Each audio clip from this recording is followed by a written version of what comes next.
ಇವತ್ತು ಕರ್ನಾಟಕ ಸರ್ಕಾರ ಹಾಗೂ ಕರ್ನಾಟಕ ಪೊಲೀಸಿನ ಹೊಸ ಕಾರ್ಯಕ್ರಮದ ಬಗ್ಗೆ ಹೇಳಕ್ಕೆ ಈ ಒಂದು ಪತ್ರಿಕಾಗೋಷ್ಠಿಯನ್ನು ಇಟ್ಟಿದ್ದೀವಿ. ಈ ಒಂದು ಕಾರ್ಯಕ್ರಮ ರಾಜ್ಯದ ಎಲ್ಲ ಜಿಲ್ಲೆಗಳಲ್ಲಿ ಹಾಗೂ ಎಲ್ಲ ಕಮಿಷನರೇಟ್ ವ್ಯಾಪ್ತಿಯಲ್ಲಿ ಇಂಥ ಕಾರ್ಯಕ್ರಮಗಳು ನಡೆಯಲಿದೆ. ಈ ಕಾರ್ಯಕ್ರಮ ಕರ್ನಾಟಕ ಸರ್ಕಾರ ರಾಜ್ಯವನ್ನ ಡ್ರಗ್ ಫ್ರೀ ಕರ್ನಾಟಕ ಅಂದ್ರೆ ಮಾದಕ ವಸ್ತು ಮುಕ್ತ ರಾಜ್ಯವನ್ನ ಏನು ಘೋಷಣೆ ಮಾಡಿತು ಅದರ ಅಡಿಯಲ್ಲಿ ಈ ಕಾರ್ಯಕ್ರಮಗಳು ನಡೆಯಲಿದೆ. ತಮ್ಮೆಲ್ಲರಿಗೂ ಗೊತ್ತಿದೆ, ಈ ಮಾದಕ ವಸ್ತುಗಳ ಬಗ್ಗೆ, ಡ್ರಗ್ಸ್ ಗಳ ಬಗ್ಗೆ ಈಗಾಗಲೇ ನಾವು ಬಹಳಷ್ಟು ಸೀರಿಯಸ್ ಆಗಿದ್ದೀವಿ. ಬಹಳ ಗಂಭೀರವಾಗಿ ಇದನ್ನ ತಗೊಂಡು ಈಗಾಗಲೇ ಪೊಲೀಸ್ ಇಲಾಖೆ ವತಿಯಿಂದ ಸಾಕಷ್ಟು ಕ್ರಮಗಳು ಆಗಿದೆ. ಅದರಲ್ಲಿ ವಿಶೇಷವಾಗಿ ಇದರ ಅಡಿಯಲ್ಲಿ ನಾವು ಅನೇಕ ಪ್ರಕರಣಗಳನ್ನ ರಾಜ್ಯಾದ್ಯಂತ ಹಾಗೂ ಬಿಜಾಪುರ ಜಿಲ್ಲೆಯಲ್ಲೂ ಕೂಡ ಸಾಕಷ್ಟು ಪ್ರಕರಣಗಳನ್ನು ನಾವು ದಾಖಲು ಮಾಡಿದೀವಿ. ಆ ಪ್ರಕರಣಗಳು ನಾವು ಯಾರು ಪೆಡ್ಲರ್ಸ್ ಇದ್ದಾರೆ ಅಂದ್ರೆ ಯಾರು ಡ್ರಗ್ಸ್ ಮಾರಾಟ ಮಾಡ್ತಾರೆ ಅಂತವ್ರ ಮೇಲೆ ಕೇಸ್ ಮಾಡಿದೀವಿ, ಯಾರು ಕನ್ಸ್ಯೂಮ್ ಮಾಡ್ತಾರೆ ಅಂತವ್ರ ಮೇಲೆ ಕೇಸ್ ಮಾಡಿದೀವಿ, ಯಾರು ತಮ್ಮ ಹೊಲದಲ್ಲಿ ಗಾಂಜಾನ ಬೆಳೆಸ್ತಾರೆ ಅಂತವ್ರ ಮೇಲೆ ಕೇಸ್ ಮಾಡಿದೀವಿ. ಮತ್ತೆ ಸಾಕಷ್ಟು ಪ್ರಮಾಣದಲ್ಲಿ ಗಾಂಜಾನ ಕೂಡ ನಾವು ಜಪ್ತ್ ಮಾಡಿದೀವಿ. ಅದ ವಿವರಗಳನ್ನ ನಾನು ಆಮೇಲೆ ಹೇಳ್ತೀನಿ. ಒಂದ್ ಕಡೆ ಎನ್ಫೋರ್ಸ್ಮೆಂಟ್ ಮಾಡ್ತಾ ಇದೀವಿ, ಇನ್ನೊಂದ್ ಕಡೆ ಸಾಕಷ್ಟು ಅವೇರ್ನೆಸ್ ಪ್ರೋಗ್ರಾಮ್ಸ್ ಕೂಡ ನಾವು ಎಲ್ಲ ಕಡೆ ಮಾಡಿದೀವಿ. ತಮ್ಮೆಲ್ಲರೂ ಗೊತ್ತಿದೆ, ಅನೇಕ ಶಾಲಾ ಕಾಲೇಜ್ಗಳಲ್ಲಿ ಅವೇರ್ನೆಸ್ ಪ್ರೋಗ್ರಾಮ್ ಮಾಡಿದೀವಿ. ಬೇರೆ ಬೇರೆ ಕಡೆ ಹೋಗಿ ಕೂಡ ನಾವು ಅವೇರ್ನೆಸ್ ಪ್ರೋಗ್ರಾಮ್ ಅನ್ನ ರಾಜ್ಯಾದ್ಯಂತ ನಾವು ಮಾಡಿದೀವಿ.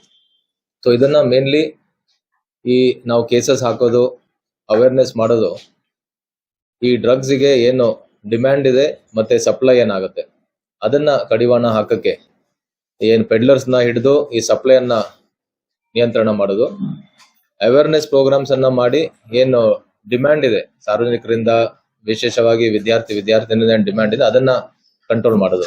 ಸೊ ಈ ರೀತಿ ಸಪ್ಲೈ ಮತ್ತೆ ಡಿಮ್ಯಾಂಡ್ ಅನ್ನ ಕಂಟ್ರೋಲ್ ಮಾಡಕ್ಕೆ ನಾವು ಈಗಾಗಲೇ ಅನೇಕ ಕಾರ್ಯಕ್ರಮ ನಾವು ರೂಪಿಸಿದ್ವಿ.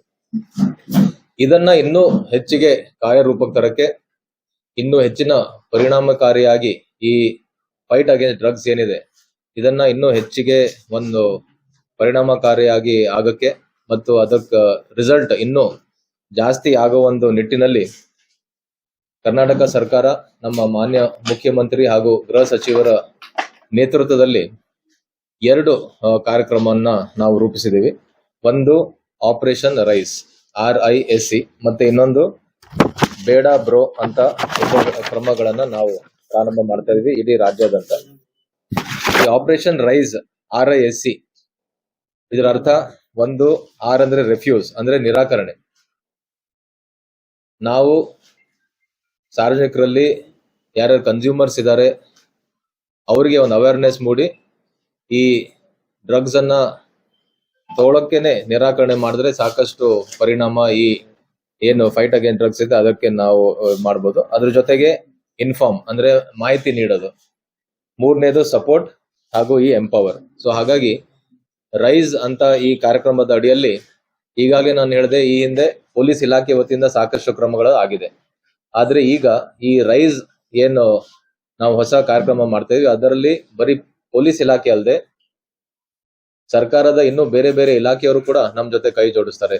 ಶಿಕ್ಷಣ ಇಲಾಖೆ ಇರ್ಬೋದು, ರೆವಿನ್ಯೂ ಇಲಾಖೆ ಇರ್ಬೋದು, ಮತ್ತೆ ಇನ್ನು ಇನ್ನಿತರ ಬೇರೆ ಬೇರೆ ಇಲಾಖೆಯವರು ಒಂದು ಸಹಕಾರದಿಂದ ನಾವು ಈ ಕ್ರಮಗಳನ್ನ ಕೈಗೊಳ್ತೀವಿ. ಅದಲ್ಲದೆ NGOs, ಪೋಷಕರು, ಸಾರ್ವಜನಿಕರು, ಈ ರೀತಿ ಎಲ್ಲ ಸ್ಟೇಕ್ ಹೋಲ್ಡರ್ಸ್ ಏನಿದ್ದಾರೆ ಎಲ್ಲರೂ ಕೂಡ ಕೈ ಜೋಡಿಸಿ ಈ ಫೈಟ್ ಅಗೇನ್ಸ್ಟ್ ಡ್ರಗ್ಸ್ ಏನಿದೆ ಅದನ್ನ ಪರಿಣಾಮಕಾರಿಯಾಗಿ ನಾವು ನಿಯಂತ್ರಣ ಮಾಡಕ್ಕೆ ಇವರೆಲ್ಲರೂ ಒಂದು ಸಹಯೋಗದಿಂದ ಪೊಲೀಸ್ ಇಲಾಖೆ, ಕಂದಾಯ, ಸಾರಿಗೆ, ಉನ್ನತ ಶಿಕ್ಷಣ, ವೈದ್ಯಕೀಯ ಶಿಕ್ಷಣ, ಆರೋಗ್ಯ ಮತ್ತೆ ಔಷಧ ನಿಯಂತ್ರಣ ಇಲಾಖೆ, ಸೊ ಈ ರೀತಿ ವಿವಿಧ ಇಲಾಖೆಯವರದ್ದು ಒಂದು ಸಹಕಾರದಿಂದ ನಾವು ಈ ಆಪರೇಷನ್ ರೈಸ್ ಅನ್ನ ನಾವು ಕಾರ್ಯರೂಪಕ್ಕೆ ತರ್ತೀವಿ. ಅದಲ್ಲದೆ ಈಗಾಗಲೇ ಕರ್ನಾಟಕ ಸರ್ಕಾರ ಕೆಲವೊಂದು ಮಹತ್ವದ ಹೆಜ್ಜೆಗಳು ಹಾಗೂ ನಿರ್ಧಾರಗಳನ್ನು ಕೂಡ ತಗೊಂಡಿದೆ.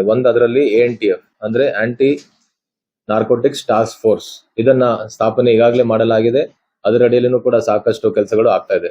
ಅದಲ್ಲದೆ ನಾವು ಒಂದ್ಸಲ ಪ್ರಕರಣ ದಾಖಲಾದ್ಮೇಲೆ ಅದು ನ್ಯಾಯಾಲಯದಲ್ಲಿ ಶೀಘ್ರದಲ್ಲಿ ನಾವು ವರದಿ ಕೊಟ್ಟು ಬೇಗ ಚಾರ್ಜ್ ಶೀಟ್ ಮಾಡಿ ಟ್ರಯಲ್ ಕೂಡ ಬೇಗ ಮುಗಿದು ಆರೋಪಿಗಳಿಗೆ ಶಿಕ್ಷೆ ಆಗುವಂತ ಕ್ರಮಗಳನ್ನು ಕೂಡ ನಾವು ತಗೊಳ್ತಾ ಇದೀವಿ.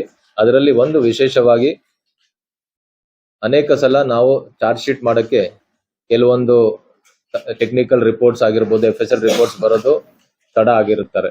ಹಾಗಾಗಿ FSLಗೂ ಕೂಡ ಅದನ್ನು ಸ್ಟ್ರೆಂಥನ್ ಮಾಡಿ ಈ ಏನೇನು FSL ರಿಪೋರ್ಟ್ಸ್ ಇದೆ ಅದನ್ನು ಕೂಡ ಬೇಗ ಬಂದು ನಾವು ಚಾರ್ಜ್ ಶೀಟ್ ಬೇಗ ಮಾಡುವಂತ ಕೂಡ ವ್ಯವಸ್ಥೆನೂ ಕೂಡ ಈ ಆಪರೇಷನ್ ರೈಸ್ ಅಡಿಯಲ್ಲಿ ಇಂಥ ಕ್ರಮಗಳನ್ನು ನಾವು ತಗೊಳ್ತಾ ಇದೀವಿ.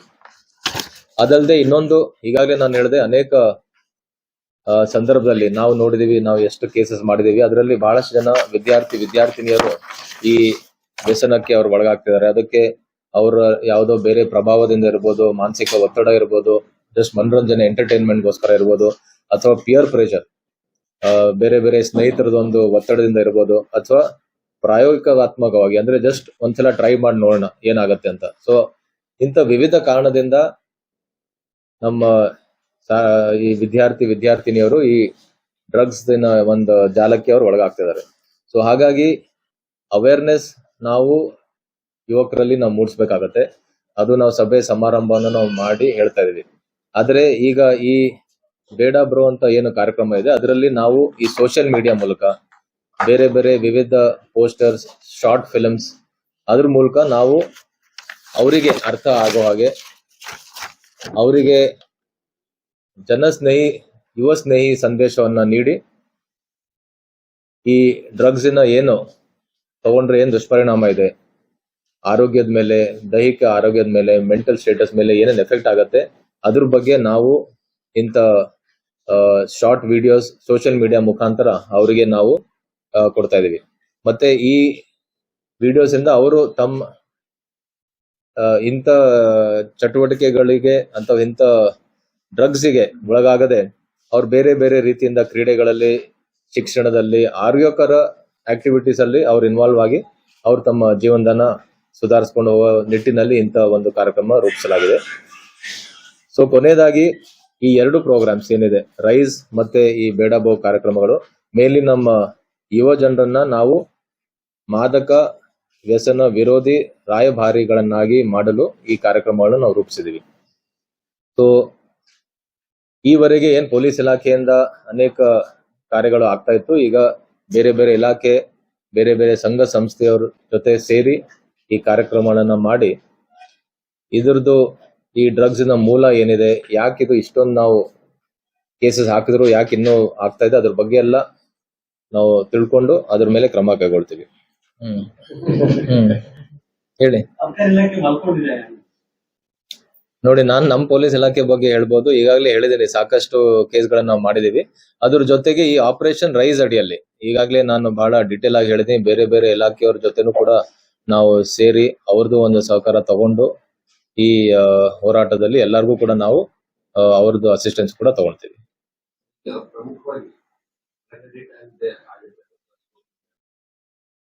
ಮೆಡಿಕಲ್ ಸ್ಟೋರ್ಗಳಲ್ಲಿ ಓರೆಕ್ಸ್ ಮಾತ್ರೆಗಳನ್ನು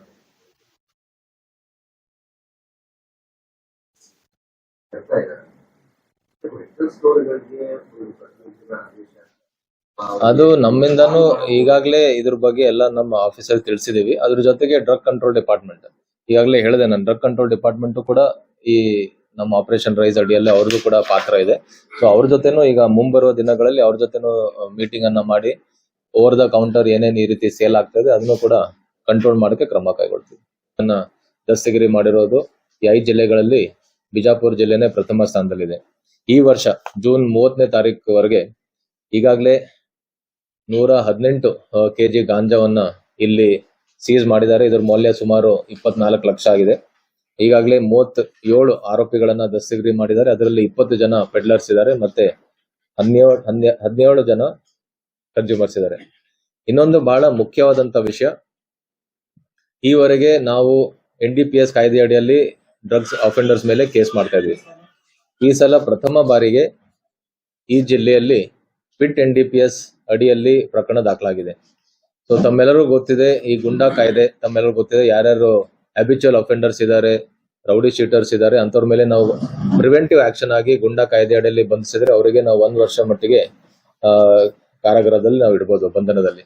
ಅದೇ ರೀತಿ ಈ ಡ್ರಗ್ ಅಫೆಂಡರ್ಸ್ಗೆ ಪಿಟ್ NDPS ಅಂತ ಒಂದು ವಿಶೇಷ ಕಾಯ್ದೆ ಇದೆ. ಇದನ್ನು ಕೂಡ ಪ್ರಿವೆಂಟಿವ್ ಡಿಟೆನ್ಷನ್ ಕಾನೂನು ಇದೆ. ಇದರ ಅಡಿಯಲ್ಲಿ ಯಾರ್ಯಾರು ಹೆಬಿಚುವಲ್ ಡ್ರಗ್ ಅಫೆಂಡರ್ಸ್ ಇದ್ದಾರೆ, ಯಾರ ಮೇಲೆ 3, 4, 5 ಪ್ರಕರಣಗಳು ದಾಖಲಾಗಿದೆ, ಸಾಕಷ್ಟು ಪ್ರಕರಣಗಳು ದಾಖಲಾದ್ರೂ ಕೂಡ ಅವರು ತಮ್ಮ ಚಟುವಟಿಕೆಯನ್ನ ನಿಲ್ಲಿಸದೆ ಅದೇ ರೀತಿ ಇನ್ನೂ ಪೆಡ್ಲಿಂಗ್ ಮಾಡ್ತಾರೆ, ಅಂಥವ್ರನ್ನ ಐಡೆಂಟಿಫೈ ಮಾಡಿ ಈಗಾಗಲೇ 2 ಆರೋಪಿತರ ವಿರುದ್ಧ ಪಿಟ್ NDPS ಕಾಯ್ದೆ ಅಡಿಯಲ್ಲಿ ಬಿಜಾಪುರ ಜಿಲ್ಲೆಯಿಂದ ಪ್ರಕರಣ ದಾಖಲಾಗಿದೆ. ಇದನ್ನು ಕೂಡ ಒಂದು ಹೊಸ ಪ್ರಯೋಜನ ಇಲ್ಲಿ ಜಿಲ್ಲೆಯಲ್ಲಿ ಆಗಿದೆ. ಸೊ ಹಾಗಾಗಿ ಈ 2 ಪ್ರಕರಣ ಜೊತೆಗೆ ಇನ್ನು ಯಾರ್ಯಾರು ಇಂಥ ಹ್ಯಾಬಿಚುವಲ್ ಡ್ರಗ್ ಅಫೆಂಡರ್ಸ್ ಇದ್ದಾರೆ ಅವ್ರಿಗೂ ಕೂಡ ಐಡೆಂಟಿಫೈ ಮಾಡಿ ಅವ್ರ ಮೇಲೂ ಕೂಡ NDPS ಕಾಯ್ದೆ ಆಗಿರ್ಬೋದು ಅಥವಾ ಪಿಟ್ NDPS ಕಾಯ್ದೆ ಅಡಿಯಲ್ಲಿ ಪ್ರಕರಣ ಕೂಡ ದಾಖಲು ಮಾಡ್ತೀವಿ.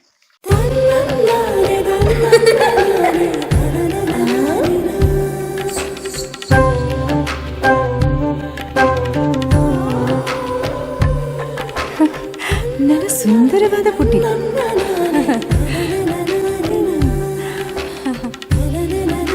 ಪಾಪಾ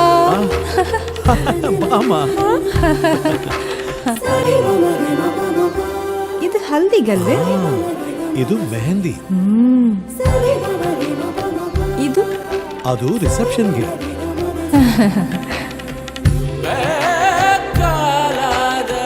ಇದು ಯಾವುದಕ್ಕೆ?